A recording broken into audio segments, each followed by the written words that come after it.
Good afternoon, everyone. Thank you for joining us today. I'm Eric Ward, Vice President for Public Programs at the Linda Hall Library. Again, thank you for joining us today for Preserving and Circulating Biodiversity Among Seed Savers. This program is presented in partnership with our friends at the Kansas City Public Library Central Library.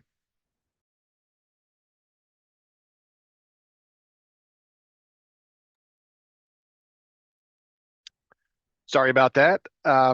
Before we begin the program, I'd like to mention the Kansas City Public Library's Seed Library. It's at their Ruiz branch. The Seed Library, which is celebrating its 10th anniversary this year, offers patrons free flower and vegetable seeds, as well as other resources to guide gardeners of all skill levels. And I'll drop the link to the Kansas City Public Library's Seed Library in the chat during the program. We are honored today to have with us Michael Washburn, the Preservation Director of Seed Savers Exchange in Decorah, Iowa. The Seed Savers Exchange maintain a collection of 20,000 plus varieties of heritage garden seeds and apples. We'll bring Michael on here. He's actually joining us from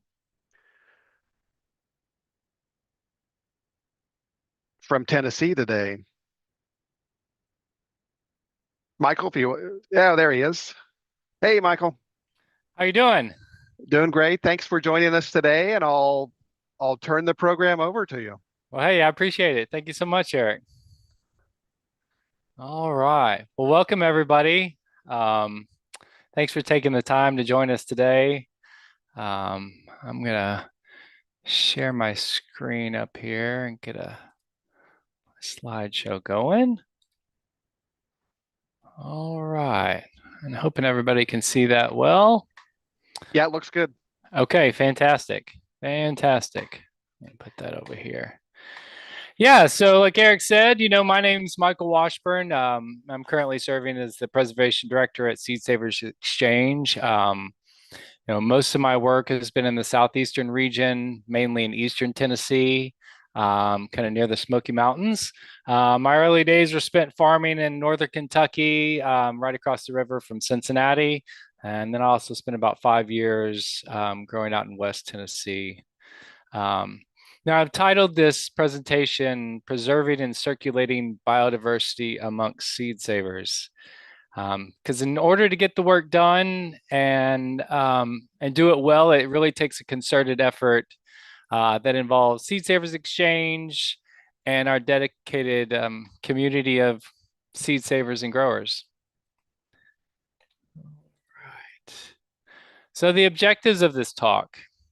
First I'll talk about a mentor of mine and a little bit about his seed saving journey. And then I'm going to talk about some community programs and spend some time talking about a citizen science program that's rapidly growing that everybody can get involved with, as well as some other participatory conservation efforts that involve our community of seed savers. And then I'll discuss how all these tie together and something we've kind of titled the spiral of engagement, and help folks interested in being involved in our work decide where their best entry point is. And then I'm also going to talk about a few seed keeper friends of ours and share some of their wonderful and important work that they do around community and seeds. All right, so just to state our mission as a nonprofit organization, Seed Savers Exchange is stewarding many of America's culturally diverse and endangered garden and food crops for present and future generations. And we educate and connect people through collecting, regenerating, and sharing heirlooms, seeds, plants, and stories. So now, speaking of stories, I like to start a talk with a good seed story. And I'd like to start this one with talking about my good friend and mentor, John Kuykendall. That's a picture of John. John's 82 now. Now I'll tell people, John will tell folks, he's like, I bet you probably think I was born and raised out in one of these old Tennessee farms, but that couldn't be further from the truth with John. John's mother was a school teacher. His father was a banker. His grandfather was a farmer, but also a congressman. And it was his connection to his grandfather that really got John interested in gardening. And at the age of 9, John got really interested in what his grandfather was doing out in the garden. And so in 1954, at the age of 9, John planted his first potatoes and corn with his grandfather. And John says that he still gets the same thrill out of digging new potatoes as he did the first time with his grandfather about 71, 72 years later. And I can attest to that. I've dug many new potatoes with John. And I know one of John's most absolute favorite things to do is to tend a plot of corn, which we have gotten to do many times. And while you're out there learning about how to tend corn over the years, you hear a lot of great stories that go along with that I find just as much value in those. So one of the most inspirational events that John got into, that got him really into searching and preserving and recirculating heritage seeds, was when he was 16 years old, and he broke into the old Ebenezer railroad station in Knoxville, Tennessee. So, but that little criminal act really spurred a lifelong of good work around preserving heritage seed. And because it was there that he stumbled across a 1913 copy of the Henry Mall seed catalog. And one of the varieties in that catalog that really caught his eye was the Tennessee sweet potato squash. And so, the unfortunate thing about that discovery was that it had long fallen out of the seed trade and was no longer available, and John couldn't find the seeds anywhere. So that's a picture of the squash. And so John looked for this variety for 31 years. And it wasn't until he was almost 47 years old that he finally found a resource to get that seed. So in 1990, a friend sent him an article about the exchange catalog that was put out by Seed Savers Exchange. And so he immediately signed up and became a member. And he said, I looked through that catalog, and lo and behold, there were 4 listings of that sweet potato squash. And so I know John requested from all 4 of the people listing that seed. He was going to make sure that he got a good crop out of it that year. And John will tell you a bit about them. He says they make the best pies in the world. And he says it takes an axe to cut into it, but they're so good it's worth sharpening your blade over. And that's a cover of the 1990 yearbook that he found the sweet potato squash in, that's put out by Seed Savers Exchange still today. And then later in the talk, I'll kind of go over the details about what's all offered in that yearbook. And so John has a lifetime worth of good seed stories. And I got another one about the unknown pea of Washington Parish, Louisiana. And there was a 30-year gap between John first hearing about this pea and his eventual discovery of it. And John will consider this his favorite success story. John first heard about the pea from his good friend and mentor, Mr. Selden Lang. And Selden remembers his dad, Albert, growing it through the years. And John said it played a really prominent role in the parish there. And folks said that everybody had it and that it was everywhere. Now, John was, he's also an artist. He said he chose the 2 poorest professions there are, art and farming. You can't make a dime out of either of them. That's a little sketch of a bunch of unknown pea vines there. He generally does a daily journaling, and it's got stacks of moleskin books with all that kind of good stuff in it. Kind of a treasure. So John spent a lot of time down in Washington Parish hanging out with many of the old farmers. And John's connection to the region actually started with a girlfriend that he met in college. And one year he went down with her to visit the family down in her hometown. And that's when he met her father, Calvin Weiss. Now, John and that gal didn't go on to live happily ever after, but the Vice family continued to open the door for who they called Uncle John until this day. So he goes down there at least once, if not twice, every year still. And so over the years, John got to know many people in the parish. Um, Early in the 80s, John met one of the parish's great storytellers, and that was Mr. Selden Lang. And so John spent many hours learning the ways of farming as a student and a friend from Mr. Lang. That's a picture of John and Selden sitting out on the porch swing where they spent many times, and you can even see John's little old journaling book right there in the middle. He's always packing, that's for sure. There we go. So other folks from the parish would talk to John about this old pea. Lady named Miss Letha Tonys. She said they made long vines and little gnarly green pods and little yaller oblong peas. And what I like about how John journals is he puts all the phonetics and all the accents and everything in the way he writes. So you really get a good taste of, kind of the language that was being spoken. And folks would just say there wasn't any shortage of them. And John's longtime friend, Arlie O'Brien, right there, who's now up to 105 years old. And John makes a point to visit, at least once a year, like I said. He said they were bad to commingle, meaning that you had to plant them further away from other African peas or what we call cow peas. Otherwise, they would readily cross with others of the same variety or the same crop type. So in the 1950s, we really saw a decline in many of the old heritage varieties with the onset of, improved varieties able to withstand the more mechanized harvesting. And then all too often, those old varieties disappeared forever. Yet here, 30 years later, 30 years after Selden Lang first spoke of that pea, when John heard about it, a fellow named Gus McGee, that's a picture of him up in the right corner, showed up while John was in town, and he came to me. He said, "Uncle John, I've got something for you." And there it was, what is now called the unknown pea of Washington Parish. Old Gus McGee had it. So as the story goes, Gus had maintained a friendship with Farmer Dan, who apparently was a pretty cantankerous old fellow and mainly kept to himself, and they barely got along with himself as it goes.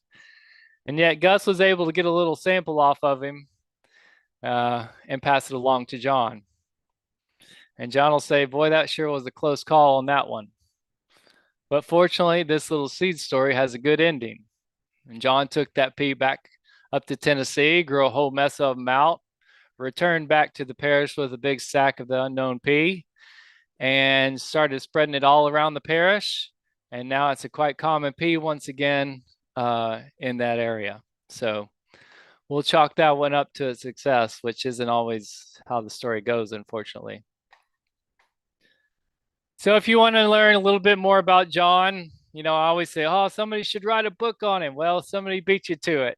And also our good friend Christina Melton at Louisiana PBS ended up, meeting John, finding his treasure of moleskin journals, and worked with him and put this wonderful documentary that's up on the screen. So there's a documentary that ended up going national PBS, and then also this wonderful book of his, Preserving Our Roots. So if you want to learn a little bit more about John, those are some good ways to do it. Now, John's donated over 100 varieties of beans, African peas, butter beans, peanuts, and a few other crop types. And John has a collection of around 800 varieties of beans, most of which were given to him by folks in the Appalachian regions or from the parishes down in Louisiana. And many of them came with some good stewardship histories dating back to the late 1800s and early, to mid 1900s before we really saw a decline. And John always makes the point to clarify, and it's a common case with donations that come to Seed Savers Exchange, is that these beans just didn't fall out of the sky and land in some Appalachian family's hands in the mid 1800s, but that's just as far back as the stories go that were passed on to him or that are passed on to us at Seed Savers Exchange. Yet, in fact, beans are native, a native variety whose stewardship history we owe to the indigenous cultures of this region. Or if we're talking about what we call butter beans, well, that's a lima bean. So the center of origin is Lima, Peru. And, sometimes we get indigenous stewardship histories that come along with donations, but all too often those stewardship histories of indigenous varieties like corns, bean, and squash, they only come with non-indigenous histories and are therefore quite incomplete. So same goes with the names given to a particular variety. It's often a family name or descriptive name, but not its original name. And so I just find it important, like John does, to pay homage to original seed stewards and the seeds that we care for today, and to understand that their true stewardship history and place of origin is quite long and unique. And unfortunately, we have not much of the story. Okay, so there's the seed bank. That's what we call the vault, but I'll explain later. I don't like that terminology. It sounds like somebody put them in there and threw away the key, and that's exactly not what's happening here. And so this is one of our storage places. We have this is what is more in long-term storage that we only go to in special occasions. We have larger populations of these varieties that we work with stored in not such cold conditions. But there's over 20,000 varieties of seeds in the seed bank. And these 20 varieties grew by donations that people wanted an additional steward of their family seed, or from people who simply didn't have somebody to hand the seeds down to and wanted to make sure that they weren't lost. Often we find, the kids of grandparents or their parents, and they're going through the old freezer and they come across a jar of seeds and aren't quite sure what to do with it. And so they reach out to us. And so why I don't like calling it the vault, if these seeds simply sit in the seed bank, they're what we consider functionally extinct. They serve no purpose just sitting in there. And so our job is to work to find seed stewards who'll get these seeds back out into gardens where they belong.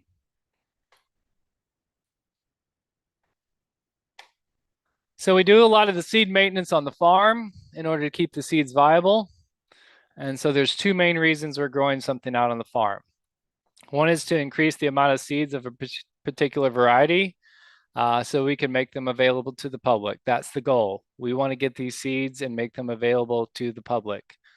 And then the other reason we'd grow them out is if germination rates are low. So we'll go ahead and regenerate that variety so we can get the germination rates to increase, so people are going to find success when they grow these out. That's a picture of Rustler's White Dent.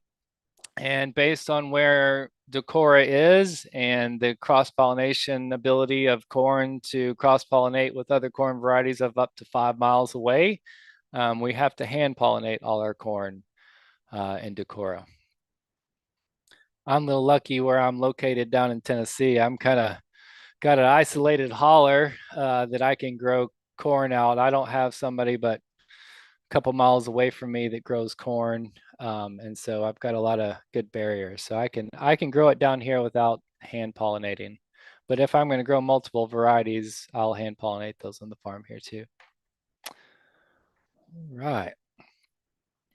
So while there's a lot of work to be done on the farm, we really rely heavily on community participation. And this participation comes in many forms. So first, here are two publications that we use to get seeds out of the seed bank and back into the public hands. Okay, so the one on the left is our catalog. That's our standard commercial catalog, similar to like Johnny's or any of the other popular seed catalogs. Goes out to about 250,000 mailing addresses around the country, and it contains about 660 varieties of some of our common staple varieties, but as well as many varieties from the collection. Now, this is one way to introduce collection varieties to the public. And also the catalog is one of our main revenue generators. And so it supports the preservation work that we do. So I think that that's one thing a lot of people don't know. It's like, we're not just a seed catalog company. You know, that catalog really goes to fund all the preservation work we do of these heritage varieties in the seed bank. And it's also a great way to, you know, what I consider saving a variety. Once a variety gets popularized, we can, and then other people pick it up and you see its availability in the seed trade, you know, that's a really good sign that feel like, okay, that seed is saved. That's one that maybe we don't have to work on. And we can start focusing on other varieties. But the catalog is a great way to save a variety and also support the work that we do. Now, the publication on the right side is what we call the exchange. You know, on the online, you can find it online. It's called the exchange online. I'll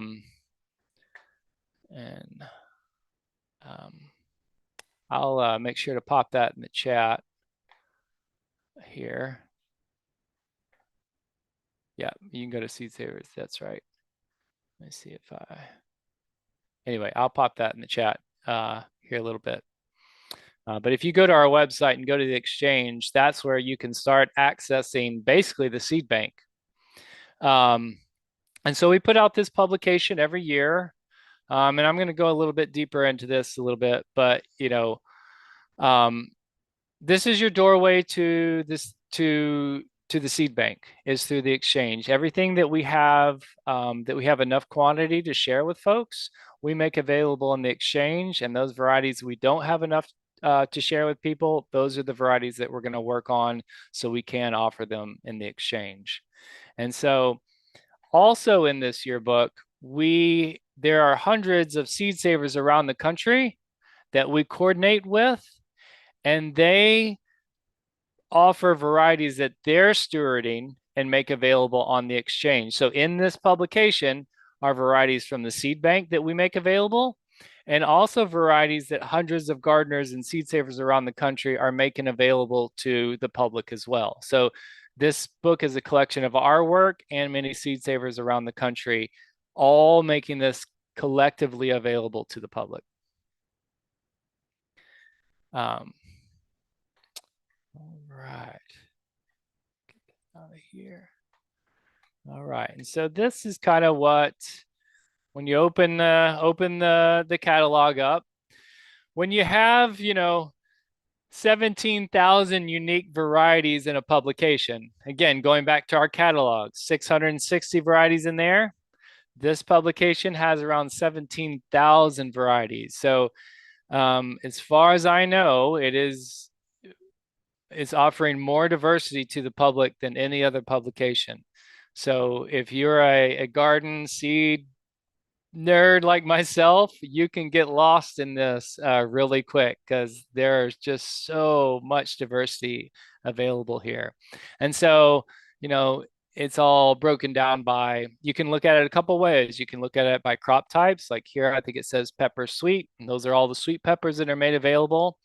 But it's also broken off into where you can go and see somebody in Missouri and go to the Missouri section and see all the varieties that listers in Missouri are making available. And so, you know, if I'm looking for a lettuce, I might start looking in my state and see who's offering a lettuce out of my state, because odds are, granted, you know, there's climatic differences in the state, but odds are that's a good start to find a lettuce that's going to do good in your region. So there's some good regional availability also in this publication. All right. So yeah, if we go back and look at the 2003 exchange, we had 342 outside seed savers listing the varieties available in there. I mean, we've got one listed that lists 1,000 varieties that they make available alone.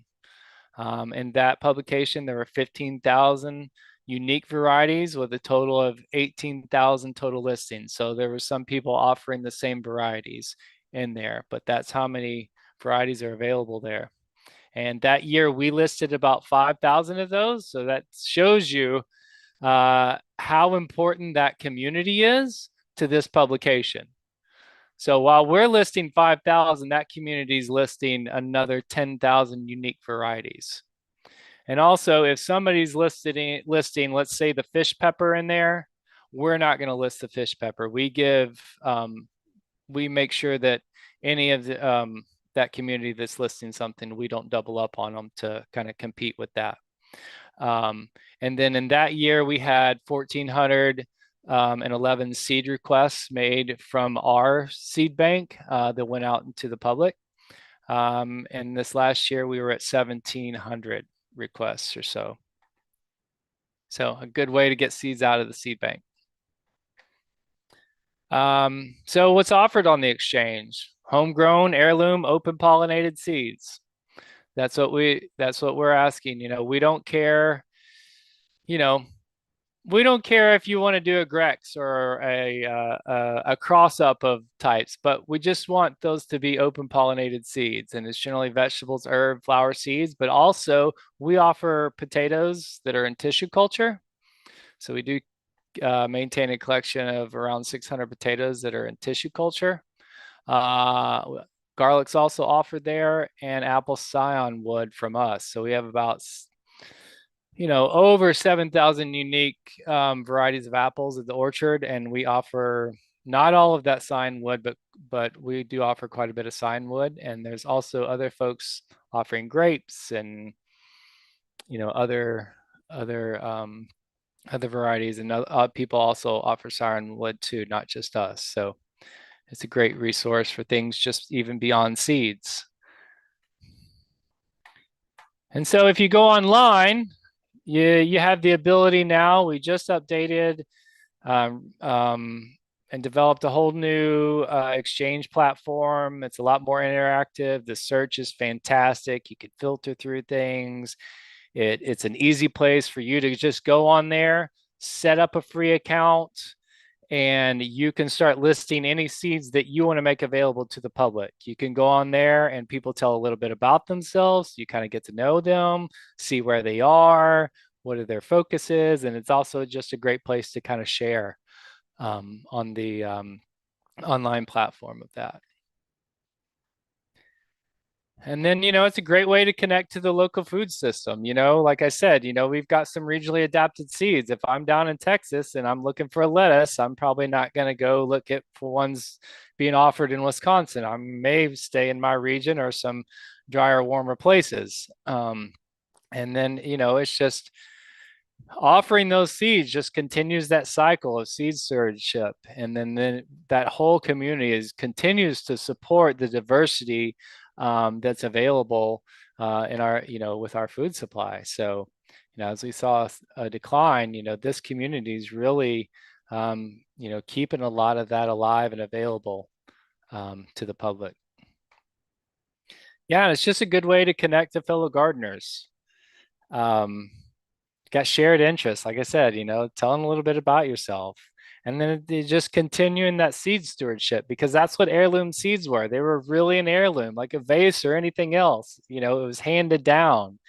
It was like the story of the snow on the mountain lima bean. The girl was 13 years old, as the story goes, when she was given it to her by her grandmother. And her grandmother says, well, if you take care of this bean, it'll take care of you.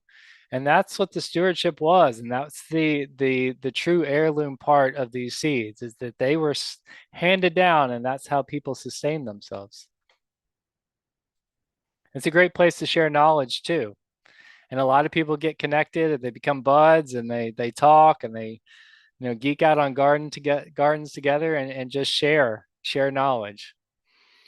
And so the roles, save some seeds and offer the seeds as a lister, and request seeds, because people want to share those seeds.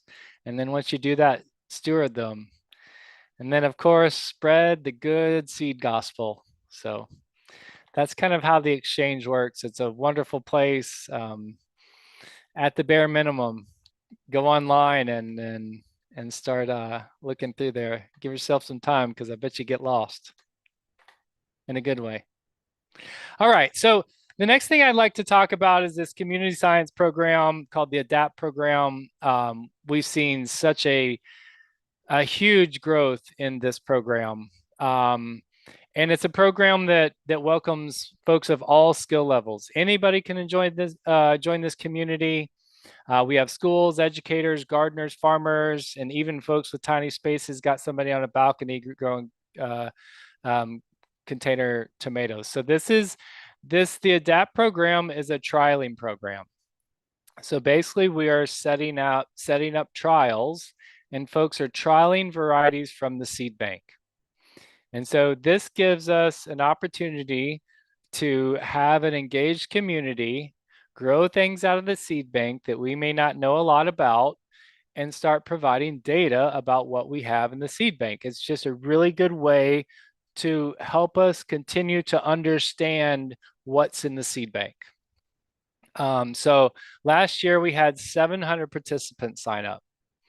And those participants did, and I think I got some numbers later, but if I get ahead of myself, but of those 700 participants, most folks signed up to 2.6 trials apiece. And so we were, over 1,500 trials being done by this community. And so we trialed 11 crop types, and we had 9 varieties of a particular crop type in a trial. So, and I'll kind of break that down here in just a second. And then what we're doing is we're asking participants to provide data with things like disease resistance and vigor and drought tolerance and flavor. Definitely want to know flavor, because if it doesn't taste good, I don't want it. And then we get to really find out what gardeners like. And it's a really engaged community. We get about 50% data return on that, which is extremely high data return. Your corporate trials don't get that kind of return. So it's pretty amazing. And then this program also helps us pick varieties that might be good candidates for the catalog. So if we're finding a variety that's getting really good ratings, like kind of across the country, and is doing well in many regions, that's a pretty good candidate to put in our catalog. Sometimes we'll say, hey, this variety is from this region, does well there. But it's nice to see varieties that are just really performing well kind of across the US in many locations. And then that's, for a national catalog, it's going out everywhere. It's really good to have those varieties in there that we're seeing that perform well everywhere. So this is kind of how it looks. So, one of the really neat things about this program is kind of how we're collecting data. So we've got this great relationship with the folks at Seedlinks. My friend Nico Engelbert, I had to throw my French in there. So they developed this awesome trialing software platform, and that's how we manage the trials. And so this is kind of what a trial looks like. So let's say this is tomatoes. So on the left there, we've got 3, 6, 8 varieties of tomatoes over there. And we generally pick one variety from the catalog that we know is a known favorite to kind of be a control against these other varieties. And so if you're in this tomato trial here, we're going to send you 3 random varieties out of that trial. And we'll ship those out to you. We'll send you all the plant stakes, a data sheet, what we'd like you to collect, how to log into Seedlink, and some information on how to collect that data. And this is very simple, really neat platform to collect data. And so it's not too extreme. But yeah, some very simple things that we all want to know about varieties that we're growing. And so that's kind of a diagram of how the trials are set up. And this here is kind of looking at, this was 2023 where we had, 665 participants that year. So, we grew to 700. And then we had some good data return on that, and that year about 2.8 trials. So for this year, and here's some charts that kind of shows that growth through time. But this year, the Washington Post did an article and did a direct link to the ADAPT program, and all of a sudden we had 3,000 people sign up. Now that's just a, hey, I'm interested in it, that haven't signed up for trials yet. So we haven't opened it up for folks to sign up for trials yet. And we'll do that here come, I'm hoping they're going to open it by the end of December or early January is when we'll have that. It'll probably be early January when we open the trials, and then people can go and select. And so generally, if 3,000 people saying, hey, I'm interested, generally about 60% of those people actually sign up to a trial. So we're anticipating somewhere between 1,400 and 1,700 participants. And so we are going to limit everybody to only 2 trials a year, or 2 trials per participant. And one of the reasons being is that it does take a lot of seeds to be able to steward that many people in a trial. But we find that a good thing. Like I said, the exchange, we got about 1,700 variety or seed packets out last year. Through the ADAPT program, we're going to anticipate anywhere from 8,000 to 12,000 packets of seeds are going to leave the seed bank and go to growers. And what I like about that, just as much as the exchange, is not only these seed packets going out to people, they're going out to people that are saying, hey, I'm going to be a little bit more intimate with this seed, and I'm going to collect some data. And generally, if somebody's going to, they find one of those varieties that they really like, they're going to, the chances of stewardship is really good. But it's giving those seeds exposure, and it's exposing, giving folks the opportunity to grow and seeds that otherwise just aren't available out there in the seed trade. So it's kind of I think it's another great way of getting seeds out of the seed bank. And so, yeah, they're just kind of showing you the growth through the years and just how starting from 2018 to where we're going to be in 2025. It's just, there's so much, it's just a place where people really want to get involved. And it's just an amazing community, agreeing to do this all on a volunteer basis. So we find that really awesome. And so this is kind of like what I think this is on the phone version, kind of like what it looks like. So you got Tom over here, and he grew the Bordeaux green. These are some ratings. So you can go here and see 24 other people reviewed this variety. So you can go to SeedLink, put in a certain variety, and you can see all the data and information and reviews on a particular variety. So all this information, this trialing data that we're getting, we're making available to the public. So farmers, gardeners, anybody, breeders, whoever can go in here and kind of look at ratings and see how they did. And then it's also another place where people can interact, almost like it has a feed in there, almost like a Facebook without all the other junk. It's just nothing but seed folks and growers and farmers. So it's a really, really neat space. And then, this is, an interactive map. So you can go on there and you can put in a certain variety and you can see everywhere it was grown. So you can look at how it's done regionally. And so this is kind of what this network looks like. This is where we've got growers all over the place, growing out these varieties, providing data, and just giving us really good regional understanding of how varieties are doing in those regions. And so, I kind of wish in the inception of this program, instead of calling it ADAPT, they called it adapted, because it's, I believe there's so much genetic diversity, so many genes in the gene bank. It's just about where do they perform best. So it's not even like we necessarily have to breed with them or work with them. You identify where they do well, and then you can continue to select in those regions, kind of like our ancestors have done forever, selecting the best fruits, selecting the best plants, and continuing that evolution of that plant in place. But this little interactive map's a pretty pretty neat place to see scope and have some regional understanding. The advantages of this, it's a low cost trialing. I mean, some university trialing can $10,000, $30,000 to do single location variety trialing. And here, we can get data on 100 varieties for around $1,000, and we're getting data, multi-regional places of data points.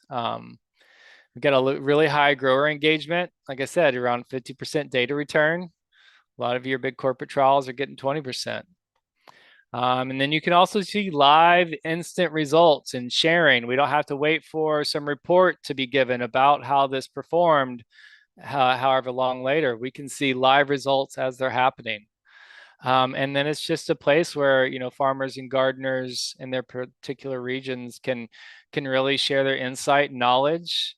It's just this high level of trust in this community. We feel that, the gardeners and the farmers, their information, their data, their understanding and knowledge is so valuable that, yes, I appreciate all the university work and the institutional work, but we can't forget the people that are just doing this every day out in their gardens and on their farms and in their classrooms and their school gardens. That's valuable and trusted information. And so just really tapping into that community has been fantastic. And then again, like I said, it's all open source data for everybody to see. All right, so that's the ADAPT program. Again, you can find that on our website. The exchange is there. You can get on the ADAPT program there. All that can be had from our website. And like I said, you go ahead and get signed up and you'll just get some information, and then you can go ahead and see if there's a trial that you'd like to do. We're offering 14 trials this year. 6 of those are actually partnering with the USDA because the USDA is really interested in the SeedLink trialing platform and getting more community engagement involved. And so, yeah. All right. I seem to be a little long-winded, so I'm gonna kind of breeze through this a little bit. We also have a renew program for anybody that's an experienced seed saver. You can help us do the preservation work, just like we do on the farm. Varieties that we need regenerated due to low quantities or low germination rates, we'll send you those seeds. You regenerate them, you keep some for yourself, and you send some back to us, and then we can then make those publicly available. That's a lot of work that John and I did for about a decade before I joined Seed Savers Exchange. All right. And let's see, I'm going to skip through this real quick. And so this is kind of like this pipeline of things. We've got the collection, we've got a way to get seeds out of the collection to ADAPT folks. And also as ADAPT growers get more knowledge and understanding, maybe they decide to take the next step and start getting into the seed saving aspect and join the Renew program. Those ADAPT participants are also finding varieties that they like, and they're starting to grow those in place so they can start selecting those varieties in their region and continuing that regional evolution, and then getting all those seeds back into the exchange and sharing those with people in their region and in other places. So there's a deep connection of how all these can come together and different entry points based on skill level or just what your interests are in being involved with the work that we do. And yeah, we like to do some drawings and kind of put this all together. This is one when we created, and just kind of shows how everything is kind of connected and where there's different entry points into our work. All right, so I'm gonna real quick talk about and kind of sum this up. The other thing is we also work with other communities. Ujama Cooperative Farming Alliance is another community of folks that we work pretty closely with. And the 2 main people there, one I'm sure you might know is Ira Wallace. It looks like I misspelled it, but Ira Wallace, she's what would be heralded as the godmother of heirloom seeds. She's the co-founder of Southern Exposure Seed Exchange in Virginia. And then my good friend Benita Deeb, And they are two of the many people involved in the Ujama Cooperative Farming Alliance, um, and so it's a Swahili word that means cooperative economics. So the principal task is to own our own businesses, control the economies of our communities, and share in its work and wealth. And so Ujama is a collective of emergent and seasoned BIPOC growers, farmers, gardeners who cultivate and distribute heirloom seeds, as well as grow culturally meaningful food crops for healing and textile.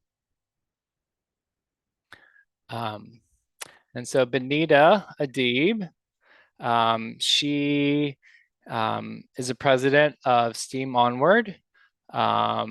And they're utilizing gardens to increase minority, female, and underserved youth interests and engagement in STEM experimental activities. And so that's where Benita comes from and is now involved with, which is a subsidiary of STEAM, which is the Ujama Farming Cooperative Alliance. And so she's a very key player in there. And then Ira Wallace is there also. And, Ira's mission is to encourage cooperative self-reliance in agriculture.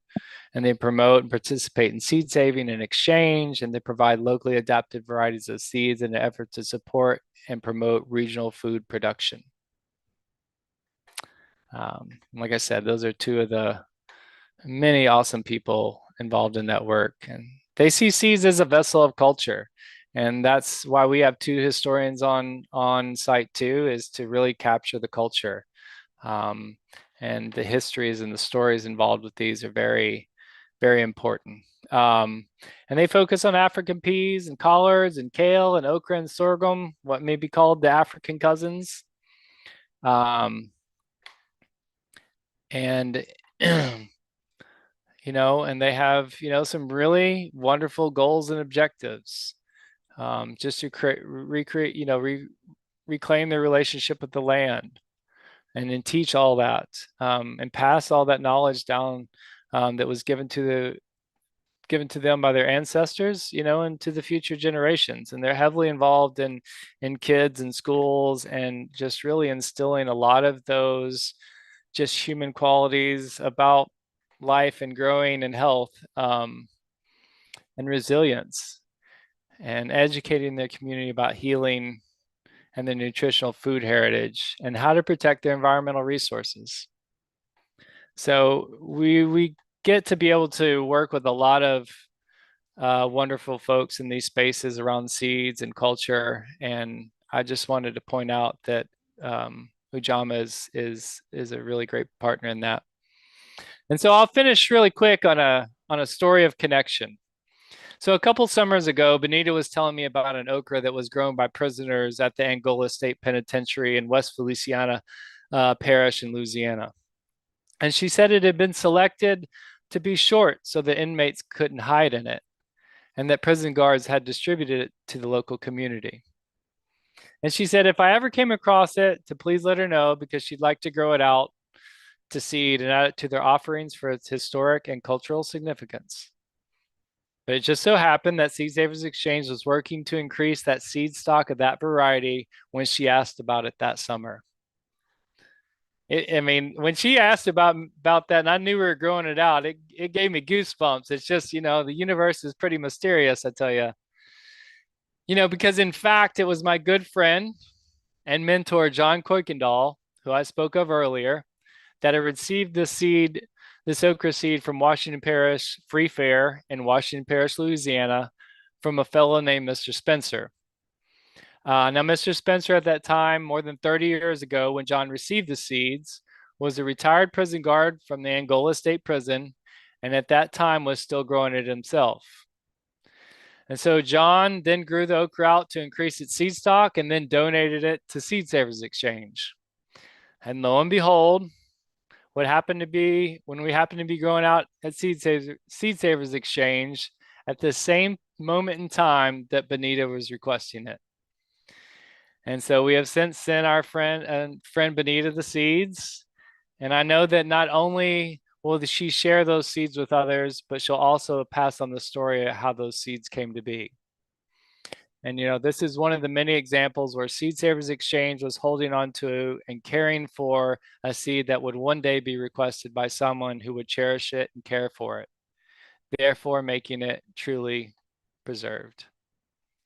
So big thanks to you and Eric and Jessica and to the library for providing the space today. It was really great to be here, and to the audience for donating your time and attention, so I can share the work of Seed Savers. So appreciate it very much. So Michael, that was a great presentation, and well, you covered a lot of ground there, and just a lot of cool stuff. I love the stories. I love the personal aspect of it. And yeah, I tell you, yeah, you can catch folks with a good story generally. You kind of. yeah, So, and I've been around storytellers my whole life, so they've had an impact on me.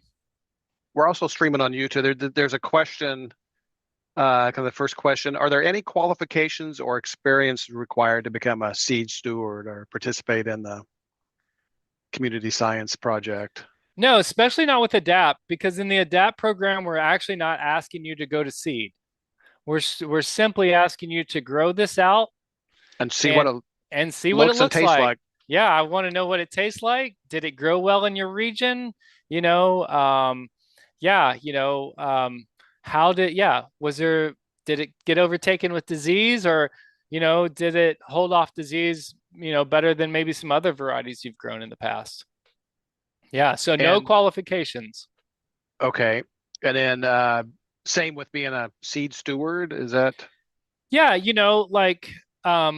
if you're going to get involved with the Renew program, the thing with seed stewardship is that, what we have to worry about is what we call isolation distances.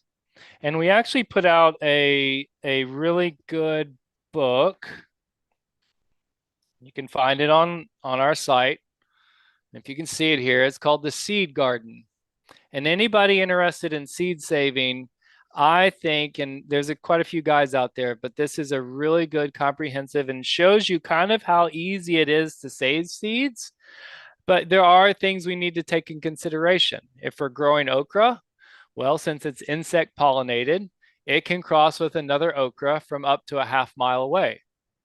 So hmm, there are some situations where isolation distances have to be far. Like I said, with corn, since it's wind pollinated, it can be 5 miles. Now, if you got something like a tomato, it's a pretty self-pollinating flower. It's a perfect flower. It has, both the pollen giving and the pollen receiving parts in the same flower. And so therefore, by the time it opens, it's already pollinated for the most part. hmm, So in a garden, 10, 20 feet away from another one, you can feel solid that you haven't crossed those up. Same thing with beans and lettuce or wheat. There's many varieties that you can grow in your garden pretty close together. Otherwise, if we're talking about squashes, certain squash types, while squash requires a far isolation distance because it's insect pollinated, you can grow different types. You can grow a machada and a maxima together and they won't cross. So this book interesting. really this book really explains all that really simply. And so you can be like, I love squash. Go to the squash section and read about it, and it'll tell you everything you have to do to make sure that you're keeping that seed pure. Now, if you want to be a playful gardener and let things cross up and see what happens, by all means, have fun. As long as it's not like grandma's last 5 seeds that she handed down and you got plenty to play with. Sometimes people get intimidated by wanting to keep things pure. And if you want to do that, I can teach you. That book will tell you how to intentionally do it. But if you just want to have fun, by all means, go out and have fun. As long as the result tastes good, right? Yeah, that's right. That's what we're looking for. Otherwise, I don't care about it. If it didn't taste no good, what do I want it for? Yeah, Yeah, I like that. yeah, Yeah, Anthony had a few posts here. Anthony mentioned some poetry related to seeds. Robert Frost putting in the yeah. seed. Edgar Albert Guest, a package of seeds. Mm, So, and he also says, thank you for offering this program today. yeah, Anthony also mentions kind of the history of uh, seed packets that were started apparently with the Shakers in the early 1800s. And I guess you could say they were movers and shakers Yeah, in yeah, the seed yeah. industry. And a Yeah, and question, Anthony. pastors used to go around and they would hand them out, you know, as along there's not only were they spreading their own gospel, they were spreading the seed gospel at the same time. But you There you go. Yeah. Can iNaturalist or another app be used uh, to help identify seeds, plants, and vegetable and fruit samples, especially heirloom varieties? yeah, I mean, yeah, I get, you know, I guess it could. I mean, you know, any place that, you know, you can, you know, that others and communities are storing information and, you know, collectively, I mean, those are all good spots to either record your own data. You know, we all have certain little places we like to record our own data and share it. So yeah, why not? Uh, we have an attendee ask a question. What's the relationship with an organization like Seed Savers and the USDA's genetic store or the Yeah, Federal Seed Act pathway? well, you know, well, one thing we do is we back up every variety that if we grow something out, we back it up to Svalbard, and we also send it to the USDA. So Okay. most of the collection is backed up in those. But again, the USDA has its different, you know, you know, Joe Schmo can't just go to the USDA and said, I'd like to seed. You know, even a Right. K through 12 teacher can't go request seed. You've got to be a university or some type of organization or, I know indigenous communities can freely access seeds. So there is a route for indigenous communities to be able to access their seeds for the USDA. But again, they are folks that we work with. You know, they've got data about seeds. Sometimes we share certain seeds, or we both have seeds and we share information. And like I said, in this year in the ADAPT program, we're going to do a couple joint trials where it's seeds from the USDA and seeds from Seed Savers Exchange that are going to be combined in a trial to do some pretty large varietal trials. So we're going to have 25 to 30 varieties within a given trial. And so so yeah, I mean, we do work with them, have a good relationship with the USDA. Okay. Great. Yeah, that ADAPT program sounds very interesting. I love community science, citizen Mm-hmm. science projects, and that's something I wasn't aware of before. That's why I love these programs. Yeah. Just I always learn something new, and I'm personally interested in it. And I want to tell my colleagues here at the Linda Hall Library about it. I mentioned before we started the program, we have a 14-acre urban arboretum, and be a great space to try out some of these varieties and participate in this project. Yeah, actually, we are collaborating. We're partnering with the U.S. Botanical Garden, and they're growing Okay. heritage collards out in part of this heirloom collard project that we're in. And yeah, the ADAPT program is something I think they're going to start getting involved with too, because just every time I talk to plant people, they're just like, oh man, that's such a cool thing. And so we just love it because there's just yeah, there's just so much enthusiasm around it. So um I'm just throwing in the chat here real quick. Um Okay. and that will get you to the preservation page, and from there you've got the exchange. You can page down and go to the ADAPT program, and that'll get you to all the community science uh, places, and there's stewardship stories in there as well. So that's a good place to get folks into the preservation part of that. Okay, great. Yeah, and we're at the top of the hour, so let's do one more question real quick. Sure. Are there are there any legal issues with buying, selling, or trading seed varieties that people should be aware of? Yeah, I mean, if you're going to start a seed company, yeah, there definitely is. There's germination requirements. Um, there can be disease, things that you have to check for, make sure you're not spreading Sure. disease in that way. So there are, if you're going to do a seed company, that's also why I like the exchange. It is more like the way that we've done it in the, in human times, is we've just shared seeds with people. We've had direct communication with them. We talk with them. We share those stewardships. And that's why I really like the exchange. It's just a very real place to be, and exchange seeds. So if we're going to start a seed catalog, yes, there's some legal things that have to be covered there. But as But far just as sharing. just producing your own seed and sharing it, and charging somebody just for the shipping, not a thing. Okay, great. Yep. Well, that's good to hear. Yep. And again, Michael, thank you so much for the presentation today. I know I learned a lot. I'm sure our attendees did as well. It's just a fascinating topic, and it's just amazing how many heirloom varieties are out there. Yeah, yeah, it is. And And that's probably the thing. hundreds of them that are lost, right? Yep. Yep. Yeah. Tons that we've lost, but you'll see some gloom and doom reports that date back a couple decades that came out of Nat Geo. And I want to say it's not all gloom and doom. We have varietal increase availability in tomatoes and lettuces, and we're trying to identify things like turnips and beets that have had varietal decline and get those variety availabilities back out there. But so there's a lot of work to be done. But luckily, with folks like Diane Ott-Wheely, who's our co-founder, there was some foresight in the 70s to start getting the hang on to these and creating a community of people that really preserved a bunch of these seeds so we could grow them out today. Well, it's a great way to end the program on an upbeat note. There is Absolutely. something positive out there. Absolutely. Absolutely. So thank you again, Michael, My and pleasure. thank you everyone for attending today's program. For information on upcoming events here at the Linda Hall Library, visit lindahall.org. For upcoming programs at the Kansas City Public Library, visit kclibrary.org. And also at Kansas City Public Library, don't forget to visit their seed library at the Ruiz branch. When visiting our websites, I hope that you also take the opportunity to support both libraries through our foundations.